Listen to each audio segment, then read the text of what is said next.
Bugger. Must say this new brewery is pissing me off, fellas. Pissing me off. Can't get to my beers. The struggles are real.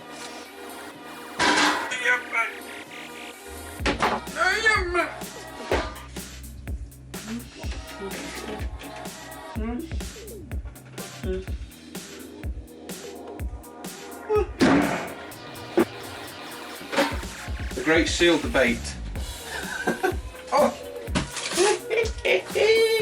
Oh, dear. What's the temperature here? 14 degrees. Right, let's crack a beer open. It's Friday night. Cold brew. Cold steeped coffee. Schwass beer. Right, black lager.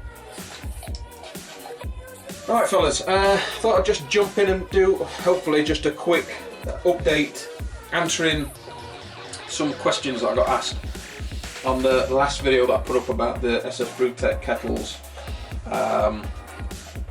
because I started typing out the replies, and I thought I'll just make a video because I've got quite a few questions.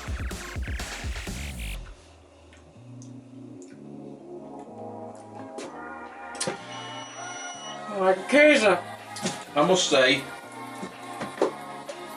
when I come in hitherwards, it puts a smile on my face, and I'm hoping that in a couple of days we can start ordering some parts, and I think I'm going to concentrate on the boil kettle first because that's got less components for it. I just need bulkhead for the recirculation, a thermowell and the element, and then the boil kettle's done. So I'm thinking I'm going to start there and at least knock one of the kettles on the head. Pardon me. But let me jump into the video. That has gone down remarkably well. Very pleased. Thank you very much for watching. Hot topics. It says, "Hey Tom, just a heads up. I have the same system and those valves can't take direct flame." So he's on about the ball valves. I don't know if you're brewing with a flame or not. Just make sure the kettle is set off to the side so that the valves aren't over the flames at all is put. You'll end up with a bunch of burnt plastic in your beer. That's good information for anyone else that's buying them and going down the propane route, but I'm going to be putting elements in them. I'm going to be running the electric brewery, but that's good to know. I wouldn't have known that if I was doing the propane business. Tech Kingdom, Matt, Tech Kingdom. He started the great seal debate. The great washer debate. I must admit, these pots gave me a little bit of a headache when I was trying to put the ball valves into the pot, because I was a little bit, I don't know, probably not unsure, but I think I was overthinking it because I just wanted to get it right. But it doesn't tell you, this is one thing about these pots when they come. There's no instruction. I know I'm probably just being stupid, but you know what I'm like when it comes to fitting O-rings and seals. We got it wrong on the Keyser. I may have got it wrong again. What I had to do is I went over to BrewTech. They didn't have any instruction manuals on how to fit them. I know it's not a big thing, but if you are unsure, it'd be nice to have a video, especially on their website, where it just shows you how to fit them. It would take seconds to do. Maybe they have done it. I had a look on their YouTube channel. I couldn't find it. So I Google imaged the pots, and that's how I've put the seals on, is how most of the pots have been put together. Be it right or wrong. I'm probably still wrong, but that was my starting point. Matt's left a comment saying that, it says, "Hey Tom, seals and O-rings go on the inside." And I just put back basically what I've just told you, and I just put back saying I wasn't sure. Still wasn't sure. and he's put liquid seeps through the threads when on the outside. But then Fowey River Brewing has put, I would have thought they should go on whichever side you're not screwing the nut onto. So if you're screwing the nut on the inside, the washer is outside, and if outside, the washer is inside. It's waterproofing the seal between the side of the threaded shaft welded to the fitting and the vessel. You have a combination of inside and outside on yours, Tom, and it looks like you've got them all right. Then Matt's come back. Should go inside. Oh dear. As you say, liquid seeps through the threads. And then Matt's come back. I suppose as long as there's no leaks, they work either way. I was always under the impression they go on the inside. Look what I've started. Yeah, we'll have to see. We will have to see.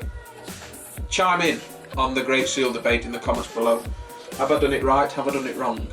Brian from the Short Circuit Brewers, I can't wait to see his brewery build. If you don't know who he is, check out. I can't imagine you don't know who he is, but if anyone's watching that doesn't know who Brian is from Short Circuit Brewers, check out the channel. He's just moved house and he's doing a complete new brewery build. He's ripping up floors at the minute. He's put awesome bit of kit there. So happy for you. I started with one keggle myself, and it was great to upgrade when I did. I'm afraid I had a bit of gear envy. Going to look great. I agree with your bench mod.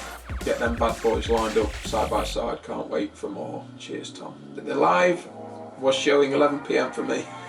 God damn you, YouTube. We'll get to the bench in a minute. Thanks, Brian. Greg Wallace, class setup here. Have some SS BrewTech gear myself, and it's top-notch quality indeed. Just a heads up on the outlet of the ball valves, they are NPT threads. So just for whatever you're planning on using, quick disconnects or cam locks to get the right threaded fittings. Thank you very much. Looking forward to seeing the build come together. Merci, Paul McKenna. Super jealous of the setup. You've sold me on SS BrewTech for quality and price.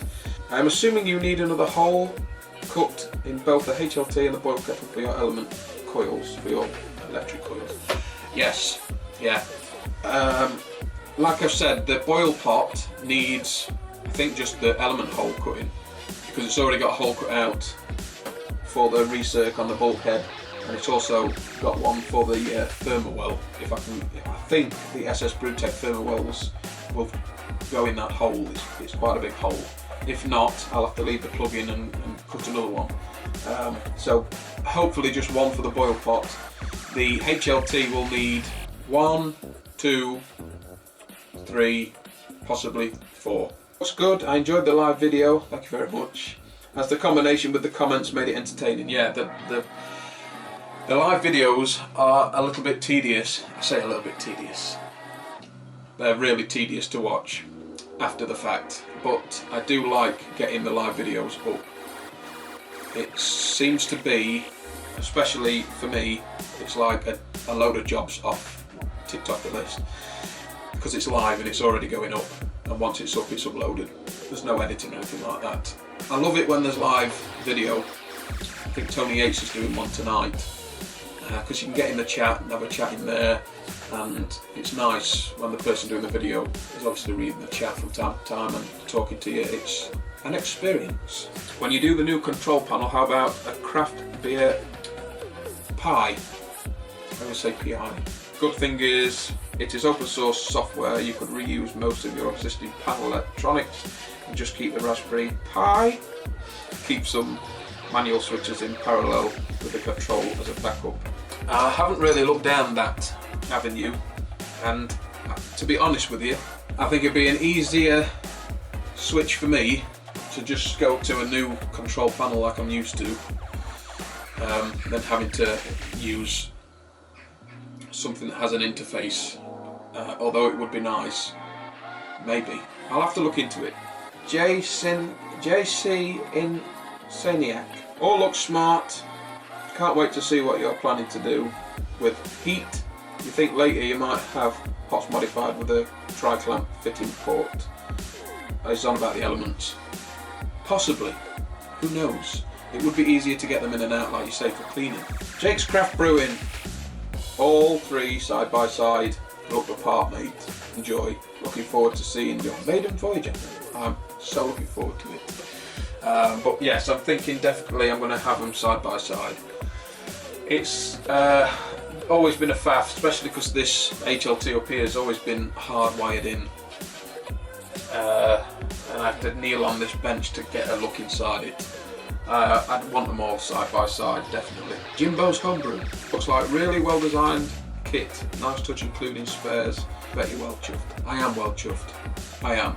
I must admit, before it come, because you can't really see size and quality and how things feel on video, can you? You just cannot do it. Doesn't matter how many times someone explains what it feels like, it's not the same. Things look smaller. And it's not till you get your hands on it yourself that you can feel the quality. Rusty bullet hole. Rusty homebrew.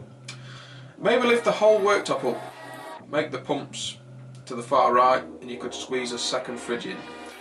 Oh, it's an idea. It's an idea.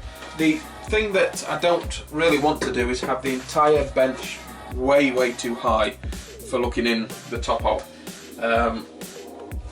This is already, the fridge top is already above the worktop as is, so I'd have to go to the height of the fridge plus another like 3 inches, and then the pot's on top, so I'll be looking sort of in like that.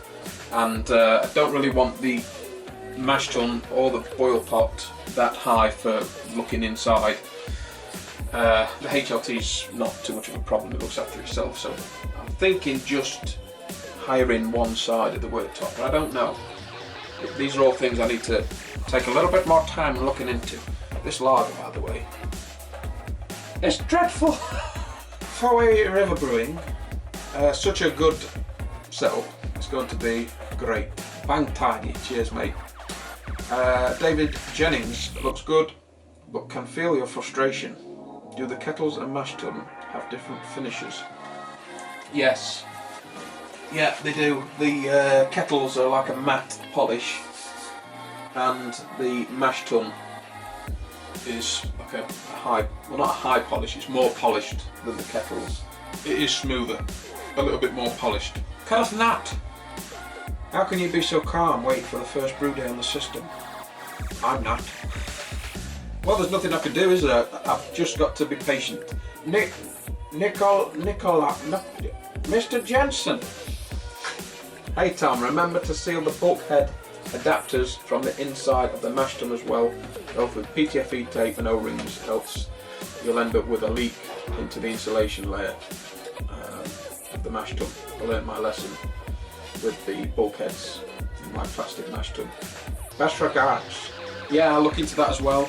But they do have an instruction. They do have an instructional video, SS BrewTech, of installing that, and they only have one inside,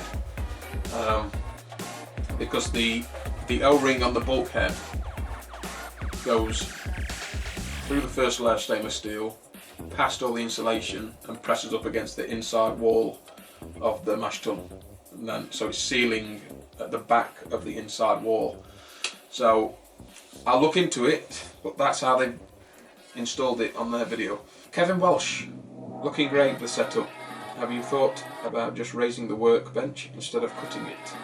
Yeah, I've already answered that, I think. Same as Rusty. We'll have to take some measurements, I think. I don't want it too high. I want to still be able to look inside and evaluate what's happening without everything being too high. Mr. Bond! Not jealous, honestly. Need to find a cheap source for 3-piece wall valves. Yeah, I'll look for some, don't worry. Chris, keeping it electric or going propane? Keeping it electric.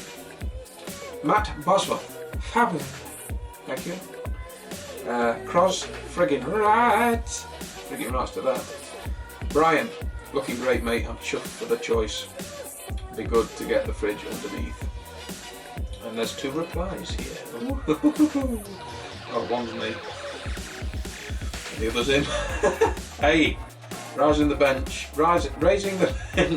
would be a pitta. P-I-T-A. but maybe extra space to put stuff in extra firm fridge, same as what Rusty said. At least they'll be the right height, never get enough toys to make it better. That's if you're looking at multiple batches. Space is a premium, not my space. Later, pal. Right. Yeah, you're bloody right, mate. Space is a premium. 2 fermentation fridges in there. I hadn't honestly thought about it. Oh, you've got me thinking now what to do. What do I do? Do I make it so that I get 2 in there if I want to? Will it mess the pumps up? I don't know. I don't know. But it's good to have these things going around in my head. It's good to have you guys leaving the comments and putting things out there that I may not have thought about. It's fantastic. That's why I love this community. I love it so much. It all depends on how high it makes the bench. But that's it. For the weekend, I'm going to be sorting out the tap. I say sorting out, it needs a clean. So I'm going to be getting the camera out. We're going to be taking apart this inter-tap and giving it a good clean. I've not had it to bits yet, so we're going to take it apart, see how easy it is to come apart, see how easy it is to clean, to get the flow control out and whatnot. Run all the pipes clean, empty out the kegs, get them sanitised and ready, because next weekend, not this weekend, next weekend I'm going to be brewing up. I need to start brewing to get the kegs filled. So we're going to be doing a simple etc. smash. I'm thinking I'm going to up the grain bill a little bit and get it closer to 5%, something like that. And I'm unsure on the base malt at the minute. I may go Marisotta, but I think I'm going to keep it paler, I think. So probably pale malt. But thanks for leaving your comments. It does mean a lot. The response on the last video was fantastic, like I've said. I'm reading the comments. I love it. But I didn't want to just type out the responses. I thought I'll do a video and knock it out, put it up there. It's a little bit more personal, I think. And it answers a few questions, which it has. So that's it, fellas. That is it. So until next time, don't forget to thumbs video because don't forget to hit the like and subscribe, click your emotes on. So tell everybody I want to see you. Until next time, Marie.